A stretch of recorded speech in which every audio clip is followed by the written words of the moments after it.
বাইতুল মোকাররম জামে মসজিদ জুম্মার নামাজ শেষে আগ্রাসন প্রতিরোধ আন্তর্জাতিক আন্দোলন ইরানের উপর আগ্রাসনের বিরুদ্ধে সোচ্চার হন। এই প্রতিবাদে তারা প্রতিবাদ জানাচ্ছে।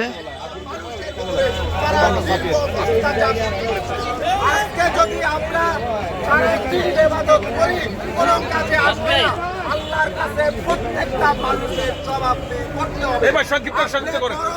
যদি পারেন না, এক কারণে পারেন না যে আপনি ইসরায়েলের দাতা হয়ে গেছে।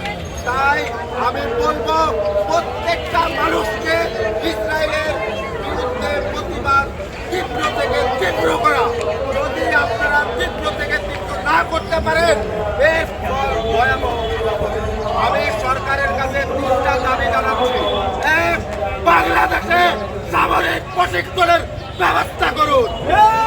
প্রত্যেকটা যুবককে সামরিক প্রশিক্ষণের ব্যবস্থা করুন। 2 নম্বর, আমাদের বাজেটের 60% বাজেট অর্থনীতির থেকে আমাদের আকাশ প্রতিরক্ষা ব্যবস্থা ঠিক করতে হবে। আমাদের পার্শ্ববর্তী দেশ আছে একটা কুলাঙ্গিয়ার দেশ, এটা হলো ইসরায়েলের দ্বিতীয় বন্ধু রাষ্ট্র। বাংলাদেশের প্রত্যেকটা মানুষকে বলবো ভারতের জন্য প্রস্তুতি নেন, আপনার উপরও আসতেছে ভয়াবহ বিপদ। 3 নম্বর বলবো, বাংলাদেশের যেসব যুবকরা সামরিক প্রশিক্ষণ নিতে চায় তাদেরকে আপনারা সামরিক প্রশিক্ষণের ব্যবস্থা করুন। এই বলে আমি আমার কথা শেষ করছি। আল্লাহ হাফেজ। ইসরায়েল আল মাউতি, ইসরায়েল আল মাউতি আমেরিকা, আল মাউতি ইন্ডিয়া। আল্লাহ হাফেজ।